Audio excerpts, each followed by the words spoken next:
बिस्मिल्लाहिर्रहमानिर्रहीम। तमाम नाज़रीन व सामईन को अस्सलामु अलैकुम। नाज़रीन कराम, हज़रत मियाँ शेर मोहम्मद साहब शरकपुरी रहमतुल्लाह अलैह साहिब कमाल व करामत बुज़ुर्ग थे। एक मरतबा का ज़िक्र है कि एक मौलवी साहब आपसे मिलने की गर्ज से शरकपुर शरीफ में आए। आपने उनको देखकर एक आयत मुबारका पढ़ी, जिसे सुनकर मौलवी साहब वजद में आ गए। जब होश आया तो रोना शुरू कर दिया और साथ ये भी कहते कि मैं तो इन फ़कीरों को नहीं मानता था। इसी हालत में वापस अपने वतन वापस चले गए। फिर जब दोबारा शरकपुर शरीफ आए तो वही हाल था। हज़रत मियाँ साहब ने देखकर इरशाद फरमाया कि हमें तो ये हाल अच्छा मालूम नहीं होता। ये सुनकर मौलवी साहब मस्ताना वार वापस चले गए और जब किसी बेनमाजी को देखते तो उसे मार पीट कर मस्जिद में ले आते। खुद नमाज न पढ़ते। जुनून की हालत का इस कदर गलबा था कि उनसे गांव के लोग भी तंग आ गए। बाज़ लोग मिलकर आपस में मशवरा करते कि उनको मारें पीटें, मगर जब कोई उनके सामने आता तो इस पर ऐसा रौब पड़ता और ऐसी हैबत तारी हो जाती कि कुछ भी ना कर सकता। उन मौलवी साहब ने इसी जुनून की हालत में एक बंदरिया भी रख ली और उसको कंधे पर उठाए फिरते, नहर के किनारे से कीचड़ उठा उठा कर अपनी दाढ़ी पर मलते। अगर कोई पूछता कि क्या करते हो तो जवाब देते कि खिजाब लगाता हूँ। एक दिन किसी फ़कीर से मुलाकात हुई। फ़कीर कहने लगा कि हमें शराब पिलाओ। जवाब दिया कि ठहरो पिलाता हूँ। लोगों ने उस फ़कीर से कहा कि यहाँ से भाग जाओ, मौलवी साहब तुम्हें मारेंगे। चुनाचे फ़कीर तो चला गया, लेकिन मौलवी साहब बोतल में दूध भरकर ले आए। ये मौलवी साहब एक दिन फिर हज़रत मियाँ शेर मोहम्मद शरकपुरी रहमतुल्लाह अलैह की खिदमत अक़दस में हाज़िर हुए। आपने उन पर ख़ुसूसी तवज्जो फरमाई और उनको उनकी असली हालत पर वापस ले आए। एक मरतबा का ज़िक्र है कि हज़रत मियाँ शेर मोहम्मद रहमतुल्लाह अलैह कसूर तशरीफ़ लाए। आपकी फुफ्फी के बेटे के घर बागबानपुरा से बारात आई हुई थी। उस बारात में बहुत से लोग अंग्रेज़ों जैसी शक्ल सूरत और वज़ाकता इख्तियार किए हुए थे। बारात से आपने एक शख्स को मुखातिब करते हुए फ़रमाया कि तुम्हारा नाम क्या है? उसने कहा कि मेरा नाम बदरदीन है। उस शख्स की दाढ़ी मुंडी हुई थी। मियाँ साहब ने उसकी ठोड़ी को हाथ लगाते हुए फरमाया कि बदरुद्दीन ऐसे होते हैं, तुम्हारा नाम बदल देना चाहिए। फिर आपने फरमाया कि पताशे लाओ कि इसका नाम किसी हिंदुआना नाम से बदल दें। आपकी इस जलाली हालत को देखकर वहाँ पर मौजूद उसी वज़ाकता और हुलिये के बहुत से लोग घबरा गए। आपने फरमाया कि तुम सब मरदूद हो। उनमें से किसी ने कहा कि हमारे साथ तो एक मौलवी भी आया हुआ है जिसकी दाढ़ी बहुत बड़ी है। आपने फरमाया कि वो भी मरदूद है, वो तुम्हारे साथ आया ही क्यों है? ये बात सुनकर वो सब घबराए।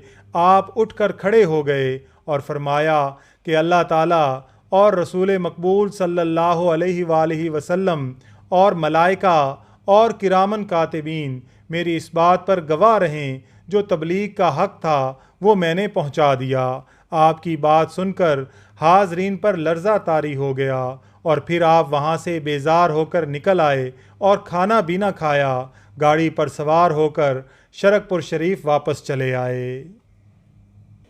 हज़रत मियाँ साहब रहमतुल्लाह अलैह के एक मुरीद मियाँ अल्लाह दित्ता फरमाते हैं कि मैं शरकपुर शरीफ में तहसीलदार के यहाँ मुलाजिम था और कभी कभार हज़रत मियाँ साहब की खिदमत में हाज़री के लिए जाया करता था। आप मुझे फरमाते कि तुम्हारा नाम अल्लाह दित्ता है, तुम बिला नागा नमाज पढ़ा करो। मैंने आपकी बात पर कभी तवज्जो न दी। मैं कई साल तक शरकपुर शरीफ में मुलाजमत के सिलसिले में क़याम पजीर रहा। एक दिन मेरे एक हमसाया जो कि मेरे शहर के रहने वाले भी थे, शरकपुर शरीफ आए। मैंने उनको खाने की दावत दी, लेकिन उन्होंने इनकार कर दिया। जब मैंने बहुत ज़्यादा इसरार किया तो उन्होंने फरमाया कि खाना तैयार करवा कर यहाँ घर ले आना। चुनाचे मैंने खाना तैयार करवाया और उनके घर ले गया। मियाँ शेर मोहम्मद साहब भी तशरीफ़ फरमा थे। آپ بھی کھانے کے لیے ساتھ تشریف فرما ہو گئے۔ کھاتے ہوئے آپ نے ارشاد فرمایا کہ حرام میں بہت مزہ ہے۔ اس فقرہ کو آپ نے 3-4 مرتبہ دہرایا مگر مجھ پر اس کا کوئی اثر نہ ہوا۔ جاتی دفعہ آپ نے مجھ سے فرمایا کہ نماز بلا ناغہ پڑھا کرو، چنانچہ میں کبھی کبھی نماز پڑھ لیا کرتا تھا۔ انہی ایام میں حضرت میاں صاحب قصور تشریف لائے۔ جب میرے گھر کے سامنے سے گزرے تو میرے نام کے پھٹے ہوئے کارڈ کہیں باہر گرے پڑے تھے۔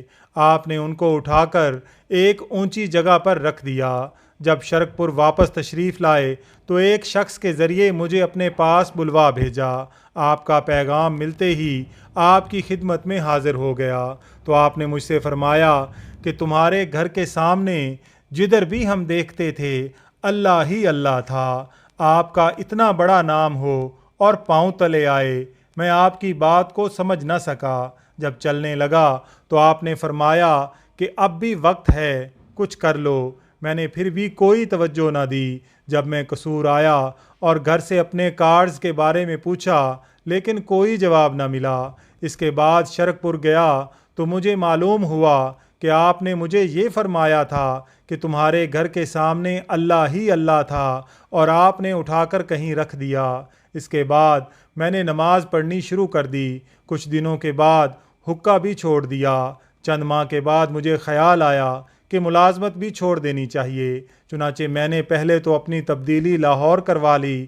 لاہور میں 1 ماہ تک ملازمت کی، پھر اپنے بھائی کو اپنی جگہ پر ملازم کروا لیا اور خود ملازمت چھوڑ کر گھر چلا آیا۔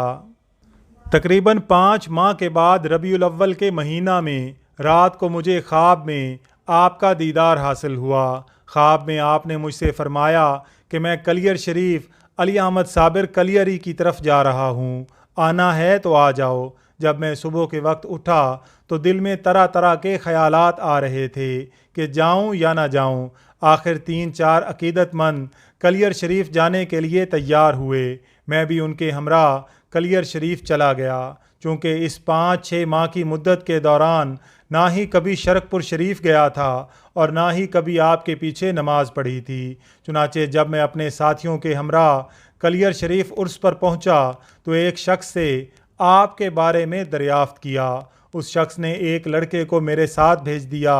حضرت میاں صاحب وہاں آغا سکندر شاہ صاحب کے ڈیرہ پر ٹھہرے ہوئے تھے۔ جب میں وہاں پر پہنچا تو پتہ چلا کہ آپ کہیں باہر تشریف لے گئے ہیں۔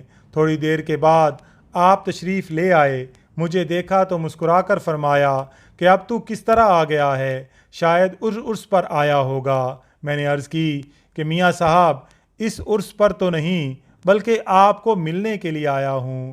پھر آپ مزار مبارک کے نزدیک ایک مسجد میں تشریف لے گئے۔ وہاں آپ نے مجھے اپنی بیعت سے سرفراز فرمایا۔ نگاہ ولی میں وہ تاثیر دیکھی، بدلتی ہزاروں کی تقدیر دیکھی۔ ناظرین اکرام، اللہ تعالیٰ سے دعا ہے کہ اللہ تعالیٰ ان نفوس قدسیہ کے صدقے ہمیں بھی راہ ہدایت پر استقامت عطا فرمائے۔ آمین یا رب العالمین۔